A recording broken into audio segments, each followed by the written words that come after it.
கடைசியில் பேசுறது எல்லாரும் பேசி முடிச்ச உடனே பத்திரிகை, தொலைக்காட்சி, ஊடக தோழர்களே, மேடையில் இருக்கின்ற நண்பர்களே, என் பிள்ளைகளே, எல்லாருக்கும் என்னுடைய வணக்கம். ஜென்ரலாகவே நம்ம ஒவ்வொரு உங்களுக்கு கேட்டு கேட்டு பிடிச்சி போயிருக்கும் ஒரு டயலாக். சினிமா விழாக்களில் போனேன், வித்தியாசமான படம், இதுவரைக்கும் நீங்கள் பார்க்காத படம். இந்த வார்த்தையை எல்லாருமே சொல்லி நீங்கள் கேள்விப்பட்டிருப்பீங்க. ஆனால் என்னுடைய சினிமா வாழ்க்கையில் 45 வருஷத்துக்கு மேலே ஆயிடுச்சுன்னு நினைக்கிறேன். 80ல், ஆமாம், கரெக்டாக 45 வருஷம். நான் முதலாக வித்தியாசம் என்பதை உண்மையிலேயே சத்தியமா சொல்லக்கூடிய ஒரு கதை இந்த வித்தியாசமான கதை. இதை நீங்க இன்னும் அடுத்த வாரம் படம் பார்க்க போறீங்க, அப்ப நீங்களே சொல்லுவீங்க. பல விதத்துல இது வித்தியாசம். ஏன்னா அந்த படத்துல நாய் தான் ஹீரோ. ஒரு ரிவெஞ்ச் எடுத்து ஒரு படம் பெரிய ஹிட் ஆயிருக்கு. ஒரு யானை ரிவெஞ்ச் எடுத்து ஒரு படம் பெரிய ஹிட் ஆயிருக்கு. ஒரு பாம்பு ரிவெஞ்ச் எடுத்து, நாகினா தமிழ்ல என்ன, நீயா, பெரிய ஹிட் ஆயிருக்கு. இதுல ஒரு நாய் ரிவெஞ்ச் எடுக்குது மனுஷன் மேல. தன்னுடைய போராட்டத்துக்கு கோர்ட்டு படி வரைக்கும் ஏறுது. இதுதான், இது ஒரு வித்தியாசம். ரெண்டாவது, இந்த படத்துல ஹீரோ கிடையாது, ஹீரோயின் கிடையாது, டுவேட் கிடையாது, டான்ஸ் கிடையாது. இது ஒரு வித்தியாசம். உண்மையிலே வித்தியாசமான படம். அதுக்காக சொல்றேன். சும்மா நாங்க வித்தியாசமான படம் அப்படின்னு சொல்லலை. ஒரு ஹீரோ கிடையாது, ஹீரோயின் கிடையாது, ஒரு டுவேட் கிடையாது, ஒரு டான்ஸ் கிடையாது. அடுத்ததுல நடிச்சவங்க பூரா பாத்தீங்கன்னா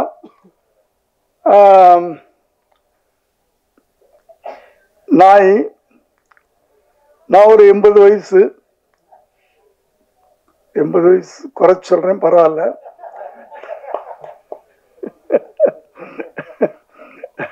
எண்பத்தஞ்சுன்னு சொல்லிக்கலாம், எப்படின்னாலும் சொல்லலாம்.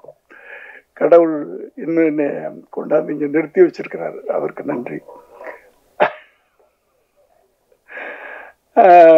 ஒய்ஜி மகேந்திரன் வயசு தான். இப்படி இதில் நடிச்சவங்க பூரா ஓல்டு பீப்புள். அது ஒரு வித்தியாசம். அதனால வித்தியாசங்கள் நிறைய இருக்குது. அதனாலதான் உண்மையிலேயே வித்தியாசம் சொல்றேன். அடுத்து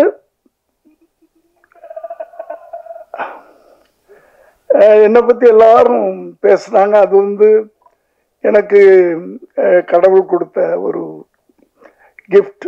ஓடிக்கிட்டே இருக்கிறேன், அதனால ஏதோ ஆக்டிவா இருக்கேன், அவ்வளவுதான். அடுத்தது, மனசு சந்தோஷமா வச்சிருக்கிறேன் எப்பவுமே. எந்த எதையும் பாரத்தை தலையில போட்டுக்கிறது இல்லை. கடைசி வரைக்கும் உழைச்சிக்கிட்டே இருக்கணும். அதுக்கு கூட இருக்கிறவங்களாம் எனக்கு ஹெல்ப் பண்ணிக்கிட்டு இருக்கிறாங்க. நான் ஆபீஸ்க்குள்ள நுழையும் போது எல்லாரும் இருக்கணும்னு ஆசைப்படுவேன். ஒண்ணுமே வேலை இல்லைனாலும் அவங்களோட பேசிட்டு இருப்பேன், ஏதோ ஒண்ணு பண்ணிக்கிட்டு இருப்பேன். ஏன்னா வீட்டுல உட்காரக்கூடாதுன்னு நினைப்பேன். நான் உட்கார்ந்தா படுக்கணும்னு தோணும், படுத்தா எந்திரிக்க முடியாது. அப்புறம் அவ்வளவுதான், ஈஸ்டர்ல அந்த வாழ்க்கையெல்லாம் வேணாம் அப்படின்னா அந்த காலையில 9 மணிக்கு ஆபீஸ்க்கு வந்துடுறது. அப்படி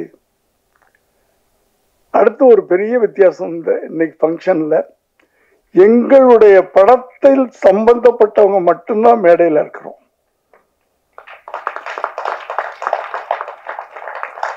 சம்பந்தம் இல்லாத ஒரே ஒருத்தர் ரோபோ இங்க உட்கார்ந்து, அவர் கூட சம்பந்தம் இல்லாத ஒண்ணு சொல்ல முடியாது. ஏன்னா குண்டம்மாவுடைய அப்பா குண்டம்மா அப்படின்னு சொல்லுவார். அதை நாங்கள் எங்கள் படத்தில் வச்சுக்கிட்டோம், நாங்கள் யூஸ் பண்ணிக்கிட்டோம். அதனால அவரும் எங்கள் யூனிட்டை சேர்ந்தவர் தான்.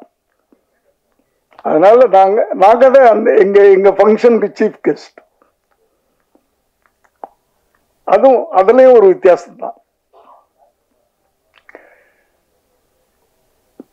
அடுத்து ஒரு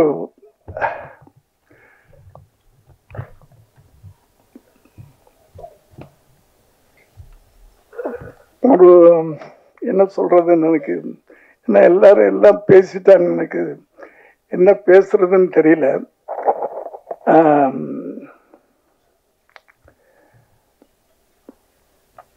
என்ன சொல்லணும்?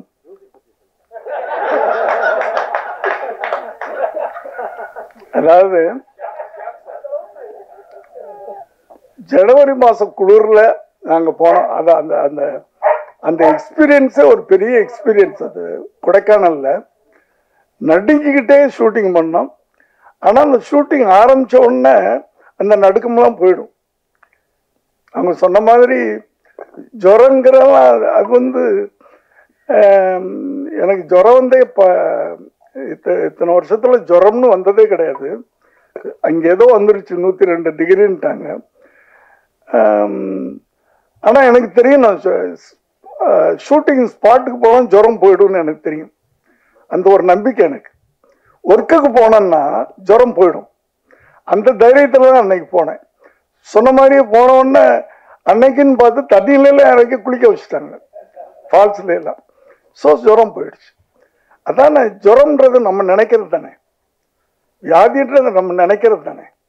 எனக்கு தலைவலிக்குதுன்னா தலைவலிக்குது, தலைவலி இல்லைன்னா தலைவலி இல்லை.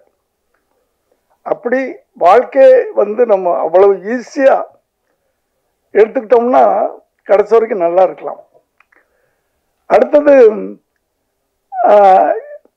ஒரு படம் பண்றோம்னா படத்துல ஏதாவது நல்ல மெசேஜ் சொல்லணும்னு என்னுடைய முதல் படத்துல இருந்து ஆரம்பிச்சு இன்னைக்கு வரைக்கும் சொல்லிக்கிட்டு இருக்கேன். இந்த கதையை நான் கேட்டு அந்த ஒரு வார்த்தையை கேட்ட உடனே அந்த ஒரு கண்டென்ட் தான் சொன்னார், கதையா சொல்லல. கண்டென்ட். ஒரு டாக் கோர்ட்டுக்கு போகுது. எனக்கு புதுசா இருந்துச்சு. நான் 70 படத்துல 50 படம் மனுஷன் கோர்ட்டுக்கு போய் தான் எடுத்திருக்கிறேன். நாயோ பூனையோ கோர்ட்டுக்கு போய் எடுக்கல. அது எனக்கு புதுசா பட்டுச்சு. எதுக்கு போகுது, என்ன விஷயம், அதுலதான் எமோஷன். ஒரு ஒரு ஒரு நல்ல படம் அது. பார்க்குறவங்களுக்கும் அதுல ஒரு எமோஷன் கிடைக்கும், கனெக்ட் ஆகும். ஏன்னா இந்த படத்தை பார்த்தவங்க கொஞ்சம் பேர் தான். அமீர் சார் பார்த்துருக்காரு, பார்த்திபன் சார் பார்த்துருக்காரு, விஜய் ஆண்டனி பார்த்துருக்காரு, இப்படி கொஞ்சம் பேர் தான் பார்த்துருக்காங்க. டெல்லியிலேருந்து வந்த மேனகா காந்தி பார்த்துருக்காங்க. அத்தனை பேரும் படம் முடிஞ்சு சீட்டை விட்டு எந்திரிக்கல, அழுதுட்டு உட்காந்துருந்தாங்க. நம்ம போய் என்ன அப்படின்னு கேட்ட பிறகுதான் எந்திரிச்சாங்க. அந்த ஒரு எமோஷனை அந்த கனெக்ட் பண்ணோம். நாங்கள் படம் பார்க்குறவங்களோட இந்த லைஃப்பை நாங்கள் கனெக்ட் பண்ணிட்டோம். அதுலேயே நாங்கள் வெற்றி அடைஞ்சோம். அப்படி படம்ன்றது அப்படித்தான் இருக்கணும். நல்ல விஷயங்களை சொல்லணும். ஒரு ஒரு ஒரு டைரக்டரோ இப்போலாம் டைரக்டர் வேற ரைட்டர் வேறன்னு கிடையாது. ஒரு 20 வருஷத்துக்கு முன்னாடி ஸ்ரீதர் கோபாலகிருஷ்ணன்லாம், KS கோபாலகிருஷ்ணன்லாம் வர்றதுக்கு முன்னாடி கதாசிரியர்னு ஒருத்தர் இருப்பார். அவர் கதை சொல்லுவார். உடனே ஜெமினி, ஏவிஎம் அவங்கள போகிறவங்க கதை இலாக்கான வச்சுருப்பாங்க. அந்த கதையில் உட்காந்து அவங்க டிஸ்கஸ் பண்ணுவாங்க. டைலாக் ரைட்டர்னு ஒருத்தர் தனியாக இருப்பார், டைரக்டர்னு ஒருத்தர் இருப்பார். இது ஒரு பீரியட். நான் அசிஸ்டன்ட் டைரக்டராக வந்த காலங்கள் அது 70 வரைக்கும் அப்படி இருந்துச்சு.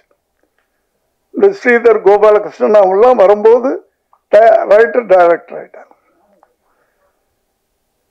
ஸோ நான் எதுக்கு சொல்ல வந்தேன்னா, ஒரு ஒரு ஒரு ரைட்டர் எழுத்தாளன் அப்படின்னு சொன்னாலே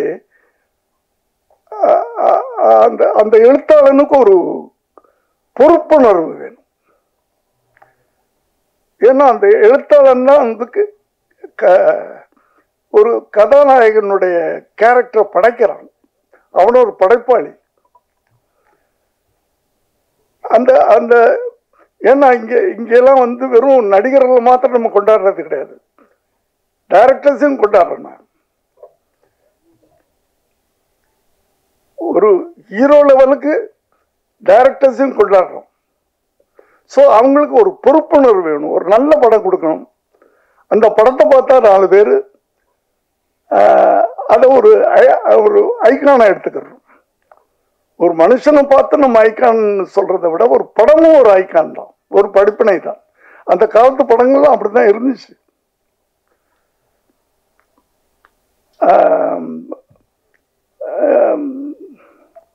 இப்ப சில படங்கள்லாம் பார்க்கும்போது ரொம்ப கஷ்டமா இருக்கு,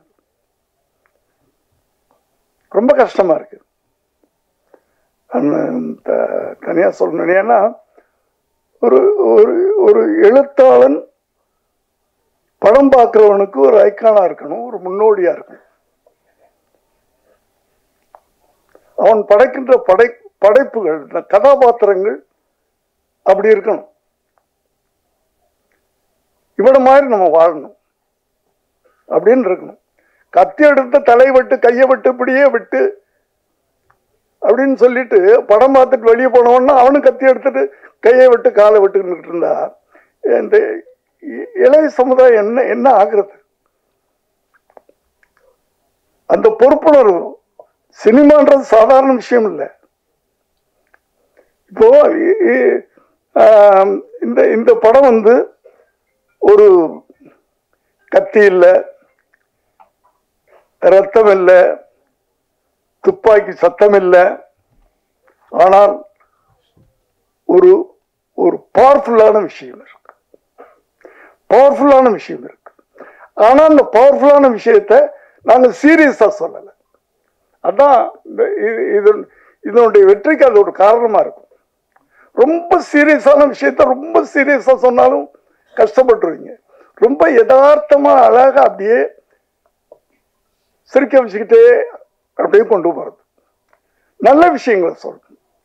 ஒவ்வொரு படமும் ஒரு பாடமா இருக்கணும்ன்றதான்.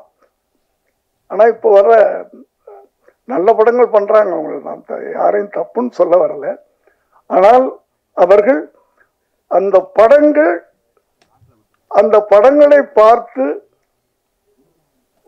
ஒரு ஷோல 100 பேர் படம் பார்க்கறாள், ஒருத்தனாவது அந்த படத்தை பார்த்து இவர் மாதிரி நம்ம இருக்கணும் அப்படின்னு நினைக்க வைக்கணும். அந்த காலத்து படங்கள் அப்படிதான் இருந்துச்சு.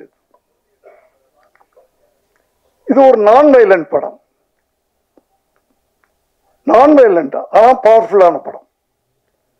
இப்போ நான் வயலண்ட்னா நீங்க என்னமோ ஒரு டயலாக் சொல்லுவாங்க, சொதன்னு இருக்கும், சாம்பார் மாதிரி இருக்கும், அப்படிலாம் இல்லை. இப்போ நான் வயலண்ட்ல தானே நம்ம சுதந்திரமே வாங்கணும். கத்தியிலே ரத்தமின்றி வாங்கின சுதந்திரம் தானே காந்தியடிகள். அவருடைய மௌனம் தானே வெள்ளையனை வரட்டி அடிச்சது. அவருடைய அந்த அதுக்கு பேர் என்ன, அகிம்சை, அதுதானே வெள்ளையனை வரட்டி அடிச்சது. கத்தி எடுத்துட்டு நிக்கலையே. காந்தியடிகள் சொல்லியிருந்தாருன்னா அத்தனை பேரும் எடுத்திருப்பான்ல, அடிச்சு துரத்தி இருக்கலாம்ல. நம்ம அது செய்யலையே அவரு. அதனால அந்த மௌனம் எவ்வளவு பெரிய ஆயுதம், எவ்வளவு பவர்ஃபுல்லான ஆயுதம். பயந்து ஓடி போயிட்டான்ல, தலைதறிக்க ஓடிட்டான்ல.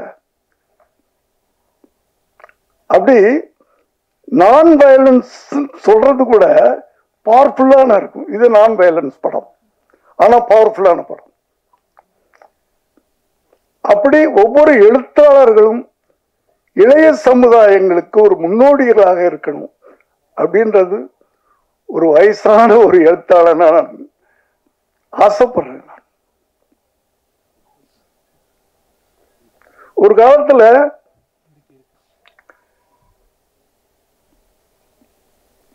வில்லன்னா இப்படிதான் இருப்பான், ரேப் பண்ணுவான், கொலை பண்ணுவான், 10 பேரை வெட்டுவான், அப்படித்தானே இருந்துச்சு. அதை பூரா இப்ப கதாநாயகர்கள் பண்றாங்க. யாரு வில்லன் யார் கதாநாயகனே தெரிய மாட்டேங்குது படம் பார்க்கும்போது. இல்லை நான் உண்மையிலே நீங்கள் யாரும் தப்பாக எடுத்துக்காதீங்க, தப்பாக எழுதிடாதீங்க. என்னுடைய உணர்வுகளை நான் சொல்றேன். என் வயசுக்கு நான் சொல்லலாம்.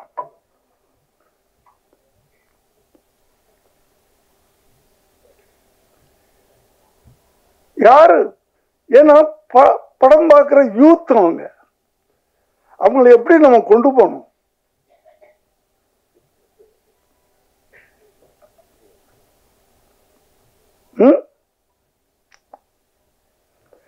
அம்மாவும் புள்ள வெட்டுறான்,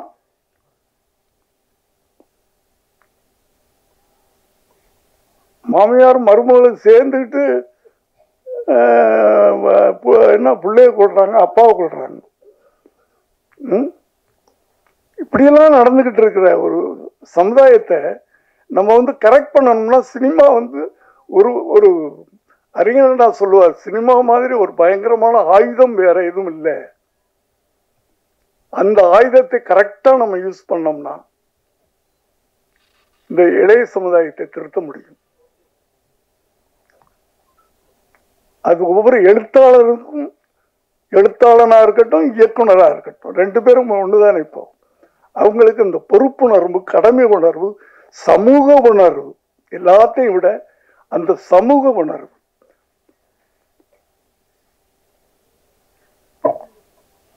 அப்படியாப்பட்ட ஒரு நல்ல படத்தை எடுத்திருக்கிறோம். நான் ரொம்ப அனுபவிச்சு கடந்த 10 வருஷமா நான் ஒரு நடிகனாகி இந்த 10 வருஷத்துல 4 படம் நடிச்சிட்டேன். ஆனால் ஒரு திருப்திகரமாக எனக்கு அமைஞ்ச படம் இந்த படம். ரொம்ப அனுபவிச்சு நான் பண்ணியிருக்கேன். எல்லாரும் ஹெல்ப் பண்ணியிருக்காங்க, நான் தனித்தனியா சொல்ல விரும்பல. அதுலயும் நான் தைரியமா சொல்லுவேன், 2 மணி நேரம் படம். அந்த 2 மணி நேரம் உங்களை ரொம்ப அழகா நாங்க உட்கார வச்சிருக்கோம். முதல்ல 3 மணி நேரத்துக்கு படம் எடுத்து கொடுத்துட்டார் அவரு. அத மாருதி சார் 2.5 மணி நேரம் படமாக்குனாரு. சரி அவ்வளவுதான், இதுக்கு மேல குறைக்க வேணாம் அப்படின்னு அவர் பிடிவாதமா இருக்கிறாரு. லெனின் சார் படம் பார்த்தாரு. அவர் சூப்பர்வைசர் தான் எல்லாமே நடந்துக்கிட்டு. லெனின் சார் படம் பார்த்தாரு எங்களோட. ஒரு 2 நாள் எனக்கு டைம் கொடுங்கன்னு சொன்னாரு. 2 நாள் கழிச்சு போய் பார்த்தோம். 10 சீனை காணோம் படத்துல. அவர் டைரக்டர் சார் அந்த சீனை தூக்கிட்டார் சார், இந்த சீனை தூக்கிட்டார் சார், இந்த சீனை தூக்கிட்டார் சார், சார் போச்சு சார் அப்படின்றாரு. அதாவது 2:20க்கு இவர் கொடுத்தார், 2 மணி நேரம் 20 நிமிஷத்துக்கு இவர் பண்ணிட்டாரு. அவர் 10 சீனை தூக்கி 20 நிமிஷத்தை தூக்கி 2 மணி நேரம் ஆக்கிட்டார்.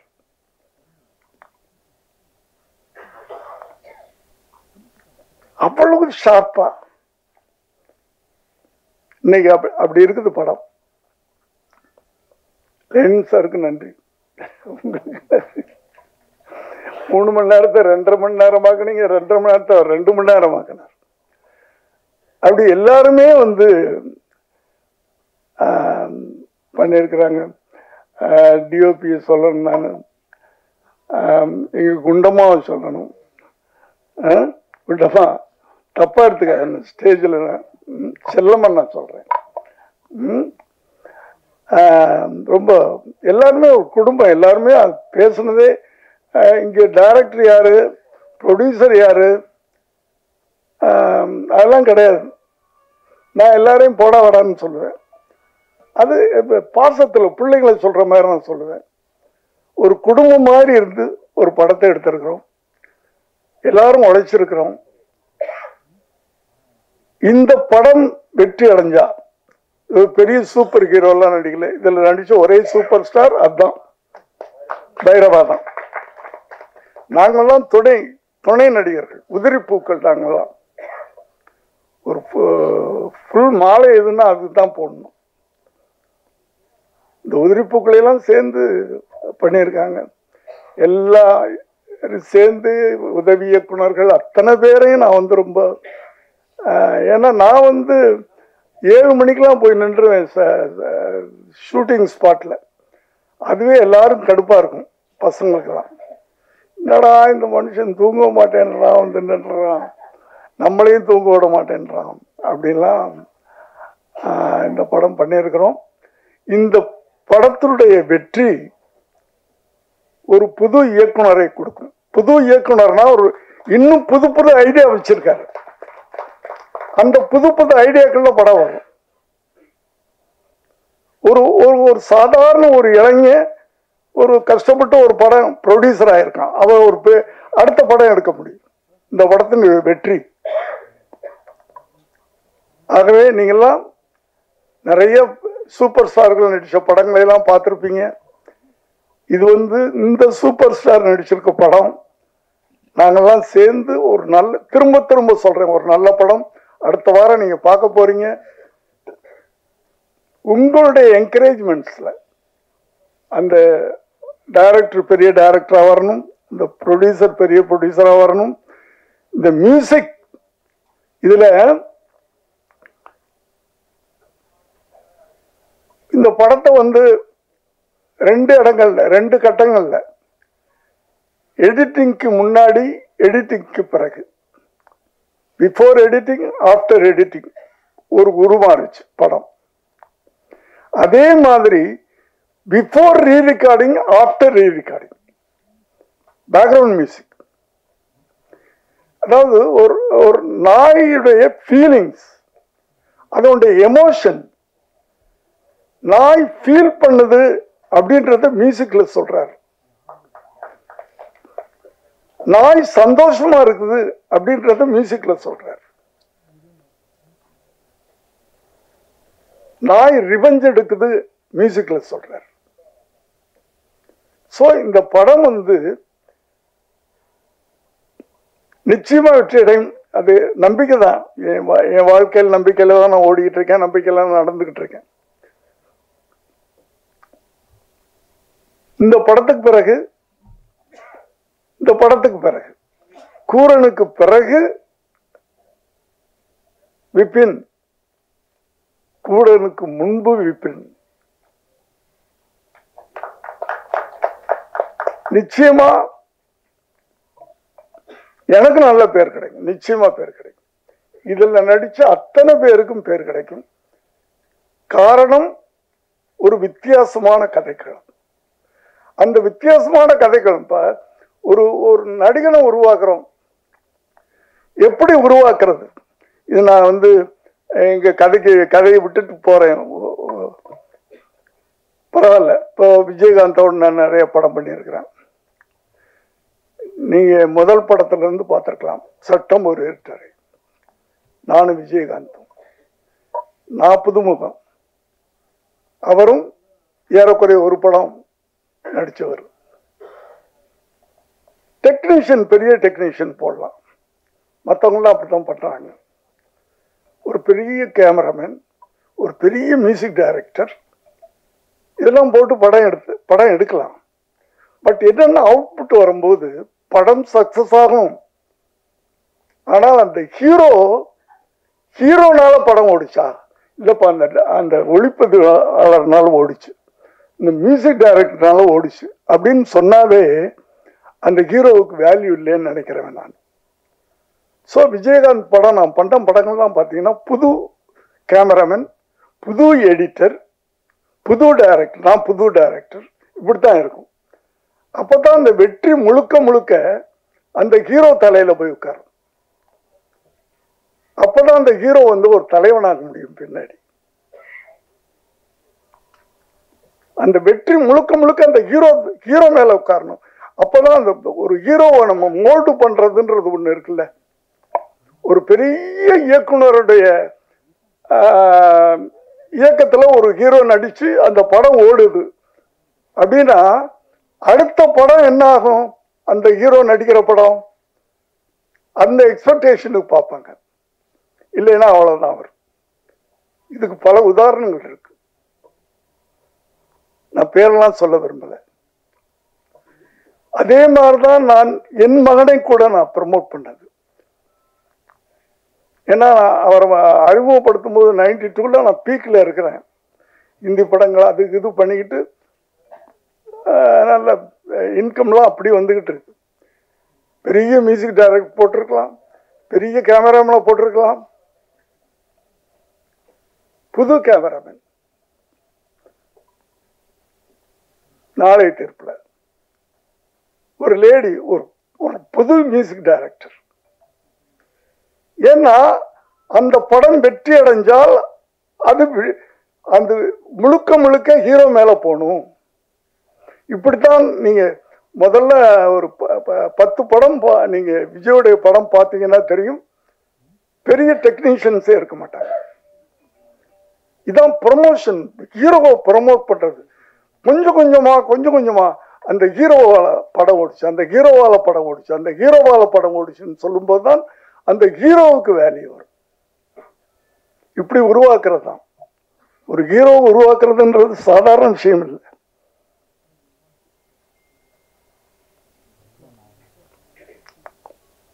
அத போல எதுக்கு சொல்ல வந்தேன் அப்படின்னு சொன்னால், இந்த கதை எங்களை உருவாக்கி இருக்கிறது. இப்போ ஹீரோக்குள்ள இந்த படம் ஓடின பிறகு நான் தைரியமா சொல்லலாம், இந்த கதை என்னை உருவாக்கி இருக்கு, இந்த கதை அந்த டைரக்டர் உருவாக்கி இருக்கு, இந்த கதை மியூசிக் டைரக்டர் உருவாக்கி இருக்கு.